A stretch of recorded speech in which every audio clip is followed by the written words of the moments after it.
आणि आता पाहणार आहोत टॉप 9 मोठ्या राजकीय बातम्या। राज्यात महायुतीच ब्रँड राहणार। मुंबई महापालिकेसह राज्यातील सगळ्याच निवडणुका भाजप, शिवसेना, राष्ट्रवादी काँग्रेस महायुती म्हणूनच लढणार। महायुतीच्या मोठ्या नेत्यांचा खासगीमध्ये बोलताना दावा। मनसेसोबत युतीसाठी आमच्याकडून अडथळा नाही। एकदा हा शब्दप्रयोग व्हावा ही सर्वांची इच्छा। राज आणि उद्धव ठाकरे एकत्र येण्यावर संजय राऊतांची प्रतिक्रिया। तर मनसेसोबत युती करण्याची चर्चा झाली तर ती राज ठाकरे यांच्यासोबतच होईल, राऊतांनी स्पष्ट केलं।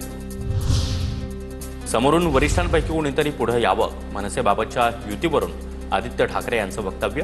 एकत्र येत असताल तर आम्ही मनापासून स्वागत करू, आदित्य ठाकरे यांचं वक्तव्य। मराठी माणसांसाठी ठाकरे एकत्र येत असतील तर भाजपकडून स्वागतच।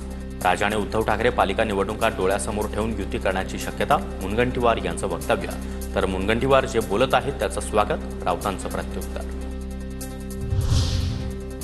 संजय राऊतांनी संकेत दिलेत म्हणजे ते होणार नाही।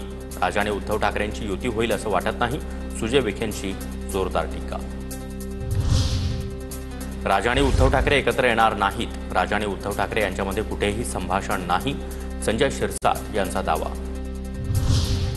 वाल्मिक कराडला बीड जेलमध्ये स्पेशल ट्रीटमेंट। कराडला जेलमध्ये चपात्या आणि कपामध्ये चहा मिळतो, बडतर्फ पीएसआय रणजित कासलेचा दावा।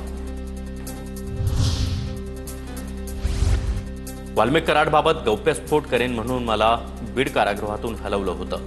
माझ्यामुळे कराडला बीड कारागृहामध्ये सुविधा देता आल्या नसत्या, बडतर्फ पीएसआय रणजित कासलेचा अजून एक दावा।